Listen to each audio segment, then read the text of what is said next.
जाएगी, लकड़ी लाएगी, ये काम धंधा करेगी।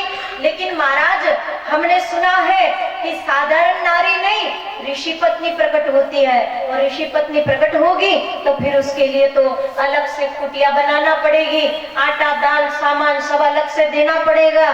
फिर उसमें भी अगर कोई कमी रह जाए तो वो श्राप देगी। महाराज ये हमें मोल नहीं लेना है, ये खतरा मोल नहीं लेंगे हम। हमने सुना है ऋषि पत्नी प्रकट होती है। महाराज अगर आपको सही में राम जी हमारी नौका में बैठना है ना तो एक काम करो। भगवान ने कहा केवट क्या करना पड़ेगा? बोले करना क्या, आपको सामने से आकर मुझसे कहना पड़ेगा। भगवान कह रहे केवट क्या कहना पड़ेगा? उदार है और खड़े हैं भगवान विनम्र बनकर, हाथ फैला रहे केवट के सामने, और कहा क्या कहना पड़ेगा? तो केवट ने कहा कि जो प्रभु पार अवसिगा चाहूं तो मोई पद पदुम पखारन कहो। यदि आपको नौका में बैठना है तो आप सामने से आकर कहो। सिखा रहा है खुद कि आपको ये कहना है। आप मुझे सामने से आकर कहो कि एक केवट मेरे चरण धो लो, और जब आप कहोगे ना भगवान तब मैं आपके चरण धोऊंगा और फिर मैं आपको नौका में बिठाऊंगा और फिर उस पार ले जाऊंगा। और देखो आप जब तक नहीं कहोगे तब तक मैं आपके चरण धोने वाला नहीं हूँ, तब तक मैं आपको नौका में नहीं बिठाने वाला। आपको सामने से आकर ये कहना पड़ेगा। सिखा रहा है खुद, कैसा कहना है आपको। और हमें पता है कि आपके माता पिता ने आपको वनवास दिया और आपके साथ में कोई भी नहीं है, केवल आप 3 व्यक्ति हैं। और मान लो आप मेरी बात मान ले और हाँ कह दो, और आपके भाई लक्ष्मण को अच्छा न लगे, आपकी पत्नी सीता जानकी को अच्छा न लगे, और आपके बीच में झगड़ा हो जाए, बाद में वो कह दे कि आपको किसने कहा था वो केवट से चरण धुलाने के लिए, और आपस में तीनों झगड़ो, तो इससे अच्छा एक काम करो, थोड़ी दूरी पर जाकर तीनों सलाह कर लो, अपनी पत्नी से पूछो, अपने भाई से पूछो, और वो सब राजी हो जाए तो फिर मेरे पास आकर कहो, तब तक मैं प्रतीक्षा करूंगा। हाँ, मुझे कोई लेना देना नहीं है आपसे। यदि आपको बैठना है तो तीनों आपस में सलाह कर लो और तीनों राजी हो जाओ तो फिर मेरे पास आइएगा। और जब तक आप चरण धुलाने के लिए हाँ नहीं कहोगे मैं चरण भी नहीं धोने वाला। आपको कहना पड़ेगा, कोई जबरदस्ती नहीं है। और शायद आपको लगता होगा कि ये केवट चरण धोएगा ना और पार उतारेगा तो उतराई के रूप में ये कुछ लेगा, इसको कुछ मजदूरी देना पड़ेगी। तो भगवान मैं आपसे वादा करता हूँ उतराई के रूप में मुझे आपसे कुछ भी नहीं चाहिए। मैं उतराई के रूप में कुछ लेना नहीं चाहता आपसे, केवल चरण धोऊंगा, नौका में बिठाऊंगा और फिर उस पार ले जाऊंगा। केवट कह रहा है भगवान से,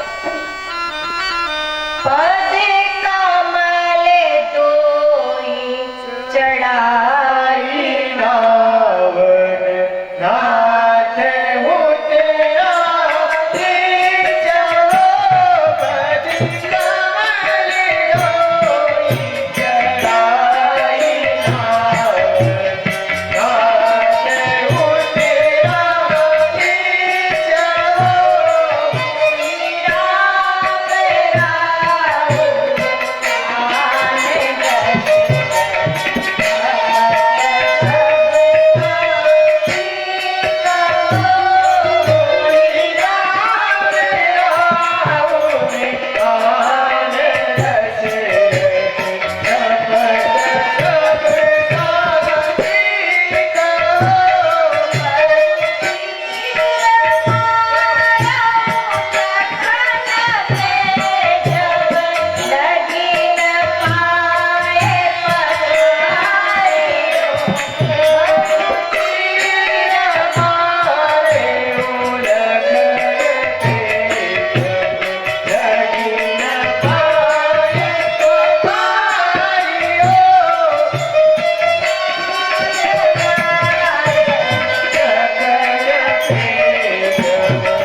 भगवान, मैं आपसे उतराई के रूप में कुछ भी नहीं लेना चाहता, मुझे उतराई के रूप में कुछ नहीं चाहिए।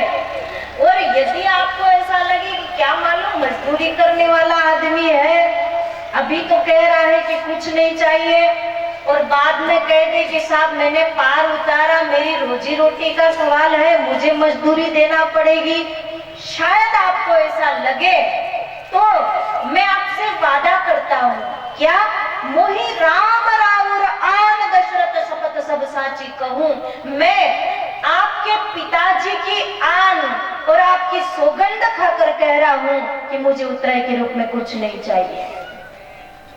आपको भरोसा ना हो ना, तो मैं सौगंध खा रहा हूँ आपकी और आपके पिताजी की आन और शपथ खा के कह रहा हूँ। और जब राजा दशरथ जी तक पहुंच गया है केवट, बातें करते करते, तो लखनलाल जी महाराज का मगज घूमने लगा। अच्छा नहीं लगा कि ये यहाँ बात हो रही है और हमारे पिता तक पहुंच गया। तरकस से बाण निकाल लिया लक्ष्मण जी ने और केवट को निशाना बनाकर कहा, बरु तीर मारो लखन पे जब लगी न पाए पखारियो, ए केवट हम तुझे अभी खत्म कर देंगे, मार देंगे तुझे। केवट हंसने लगा, वो लक्ष्मण जी मारोगे ना तो आज तो फायदा मिलने वाला है, मरूंगा तो भी फायदा मिलेगा, जीवित रहूंगा तो भी फायदा मिलेगा, और मर जाऊंगा ना लक्ष्मण तो ज्यादा फायदा मिलेगा। और ये केवट फायदे गिनाने लगा और भगवान को कह रहा है कि भगवान ये कहाँ का न्याय है, आप है जो हाथ फैला रहे हो कि नौका लाओ नौका लाओ, आप मांग रहे हैं और आपका छोटा भाई है जो शस्त्र दिखा रहा है। ऐसे भी कोई मिलता है क्या? कोई भिक्षावृत्ति करने के लिए जाए और कहे कि भिक्षा देवर ना फोड़ दूंगा, तो ऐसे भिक्षा मिलती है क्या? आपके भाई साहब वो नौका मांग रहे हैं और आप है जो बाण दिखा रहे हो, लखन मारोगे तो फायदा मिलेगा। सुनो लखन, आपको पता नहीं है कितना फायदा मिलने वाला है। पहला फायदा तो ये मिलेगा कि जब मैं मरूंगा ना तो देखो गंगा बह रही है, मैं नौका पर बैठा हुआ हूँ और मरूंगा, बाण लगेगा तो गंगा में गिरूंगा, मेरा सीधा मोक्ष हो जाएगा। हाँ, अइयों की तो डिब्बियां घर आ जाती है और मैं मरूंगा तो मेरा तो सीधा मोक्ष हो जाएगा। गंगा जी नहीं पहुंच पाते हैं। एक माता जी शांत हो गई, वो वाली नहीं, दूसरी वाली है। तो उसका बेटा छोटा वाला उसको कहा कि भाई जा, कार्यक्रम हो तब तक माता जी को गंगा जी विसर्जन करके आ जा। तो बेटा गया, हरिद्वार के लिए जा रहा था, तो आधे रास्ते गया, उसने रिजर्वेशन नहीं कराया, लोकल में चढ़ गया, देहरादून एक्सप्रेस। अब कितनी धक्का मुक्की, परेशान हो गया। बीच रास्ते में गया और उसने कहा कहाँ गंगा जी और कहाँ हरिद्वार और कहाँ अस्थिया और ये क्या, और इतनी भीड़, मर जाऊंगा मैं अगर हरिद्वार जाऊंगा तो, प्राण निकल जाएंगे, माँ मरी साथ में मैं भी मर जाऊंगा। तो बीच रास्ते में ही उतर गया और एक नदी आई और वहीं अस्थियों को विसर्जन कर दिया और वो वापस पलट गया ट्रेन में बैठकर। तो जब वो पलटा तो यहाँ बड़े भैया को रात को सपना आया, सपने में माँ आई। माँ ने आकर कहा कि बेटा तुम्हारे छोटे भाई ने अच्छा नहीं किया, मुझे गंगा जी नहीं पहुंचाई और मुझे बीच रास्ते में डाल दिया।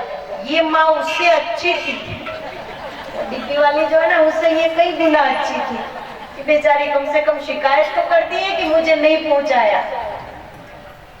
तो सपने में आकर माँ ने कहा, आई माँ और कहा कि बेटा देखो मुझे गंगा जी नहीं ले जाया गया और मुझे तुम्हारे भाई ने बीच रास्ते में डाल दिया। और भाई जब वापस घर आया तो बड़े वाले ने कहा कि भैया आपको नहीं जाना था तो मना कर देते, मैं चला जाता, किसी और को भेज देते, लेकिन बीच रास्ते में हमारी माता जी को छोड़कर आ गए, गंगा जी नहीं ले गए। तो कहा भैया आपको किसने बताया कि बीच रास्ते में छोड़कर, आपको पता कैसे चला? बोले पता क्या, माँ आई थी रात को और माता ने आकर बताया, सारी घटना सुनाई कि तुमने बीच रास्ते में एक नदी में विसर्जन कर दिया, माता जी को गंगा जी नहीं ले गए। तो उसने कहा मैंने अच्छा नहीं किया, ऐसा नहीं, माँ ने अच्छा नहीं किया। क्यों? बोले बीच रास्ते से इधर आई, इससे अच्छा उधर जाती तो गंगा जी पहुंच जाती। वो वापस क्यों आई? एक की तो डिब्बी घर आई, दूसरी तो खुद ही आ गई। तो कोई होते हैं भाग्यशाली जो गंगा जी पहुंच पाते हैं, मोक्ष होता है। केवट ने कहा कि मुझे तो देखो लखनलाल, मैं तो बाण लगेगा, मरूंगा और गिरूंगा तो सीधा गंगा में, मेरा तो सीधा मोक्ष होने वाला है। और दूसरी बात यह कि राम जी खड़े हैं यहाँ और इनके दर्शन करते करते और गंगा में गिरूंगा तो मुझे तो जन्म जन्म मुनि जतन कराई, अंत राम कही आवत नहीं, और मैं राम का दर्शन करते हुए मरूंगा। इससे बढ़िया फायदा और क्या हो सकता है? और तीसरा फायदा सुनो, फायदे गिना रहा है कि जब मैं मर जाऊंगा ना लखनलाल, आप मुझे बाण मारोगे, मैं मर जाऊंगा और मैं मरूंगा तो फिर मेरी पत्नी, मेरा बेटा, मेरे रिश्तेदार सब रोते हुए आएंगे और तुम्हें तो क्या कहेंगे?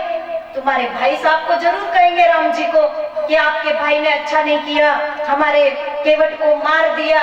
और सब जब झगड़ा करेंगे तो राम जी और क्या करेंगे? राम जी कहेंगे कि चलो होना